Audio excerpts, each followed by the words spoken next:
one of the Commerce Department's key components is driving hard on its cloud transition. The Bureau of Industry and Security at Commerce is leaving behind its 15 and 20-year-old technology. Nagesh Rao is Chief Information Officer at BIS. Nagesh, welcome. Thanks for joining me today.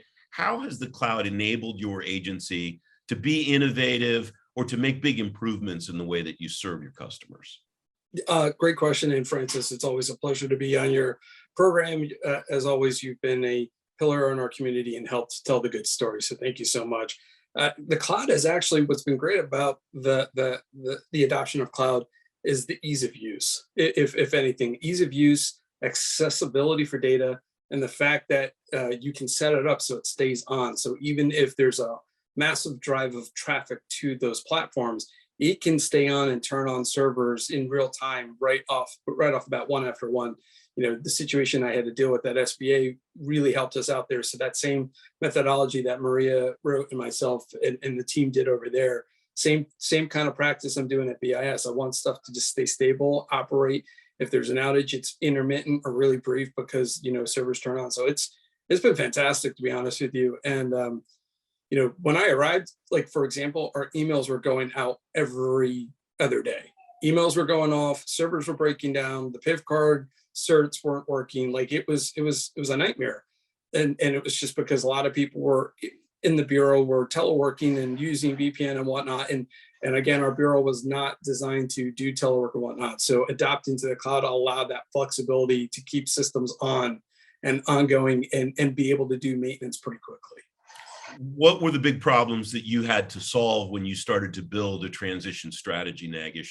What did you need to fix? And how does this process that you're undertaking help you fix those problems?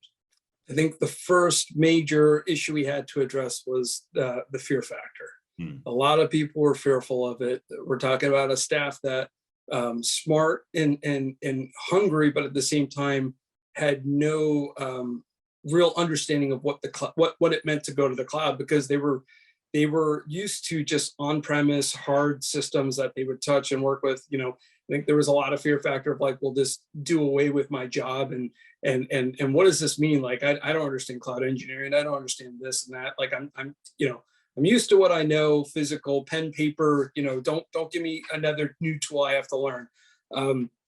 I think that was the first primary issue, and just easing folks through the process, walking them through the journey, and then bringing experts who have gone through it from on-premise to cloud migration really helped them understand. They felt like they were no longer alone in the journey, and then two, knowing that other people had successfully done it and seeing the best practices helped them be able to pivot and get through it a lot faster.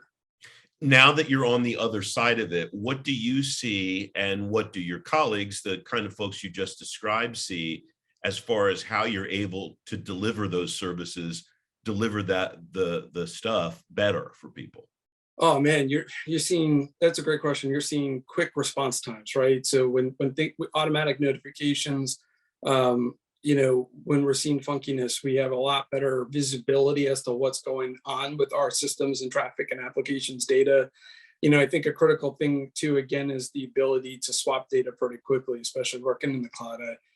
You know, with SaaS solutions in general, you know, software as a service solutions, you have a common interface that you can work with, and the staff, the BIS staff, and now have something that's reliable, something that they can utilize. And simple things such as like a OneDrive application, they're like, wait, I can share a document and edit it in real time with multiple people looking at the document at the same time.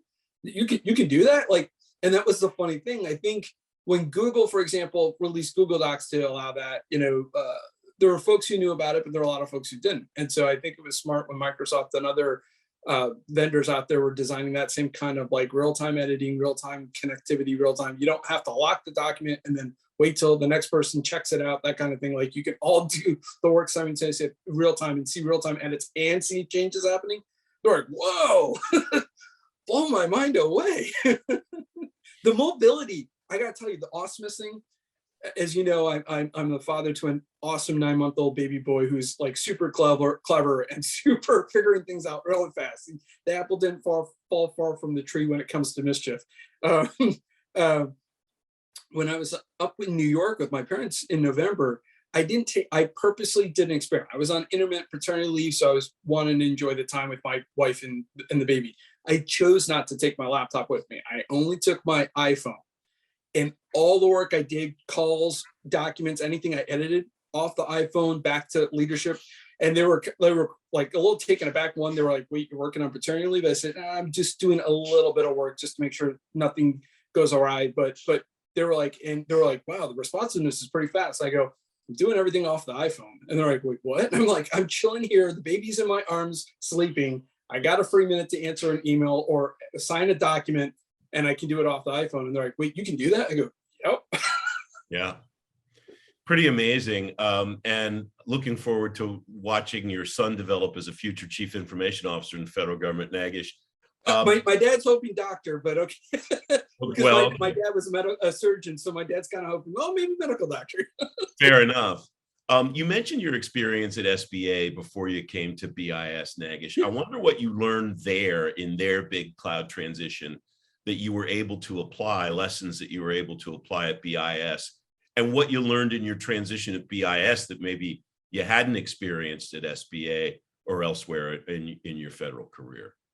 Um, so I think a couple of key things. One, that team was just a dream team. I mean, there are days where I reminisce about that team. Not to say my new team is not cool. It's cool, but like I sometimes felt like I was Sulu, right? And anyone who saw Star Trek VI, The Undiscovered Country, you saw Sulu going to the Excelsior, and Kirk maintained his control over the Enterprise. And it was kind of like the Chiefs went off and started commanding their own ships. And I got to say, what was so cool about the SBA Dream Team, again, was the camaraderie, the collaboration, the putting all the best ideas on the table and playing what we thought made sense from the data. I think another thing I learned, though, was the art of the sales pitch, the art of the soft sell and the hard sell, and helping people get to yes. And again, I think a critical example I will always cite to a conversation I had at SBA where I remember some human resources folks voiced concerns to me about the use of AI and ML. And they were like, if you institute these AI tools, are you trying to automate my job out there? Are you trying to automate my job? And like, therefore I don't have work. Do I not, do I no longer have purpose? Is that what you're trying to do to me? And I said, no. Don't look at artificial intelligence that way. You look at it as augmented. It's helping you make better decisions and using the data to make a quicker decision because, again, federal government services all of America, not just some of America. We're designed to service all of America. So we have a massive impact that we have to provide and not necessarily all the resources. So we're just trying to be more effective and efficient. Nagesh, terrific insight. Thanks for joining me today. I really appreciate your time. You're welcome. Thank you again. Take care, Francis.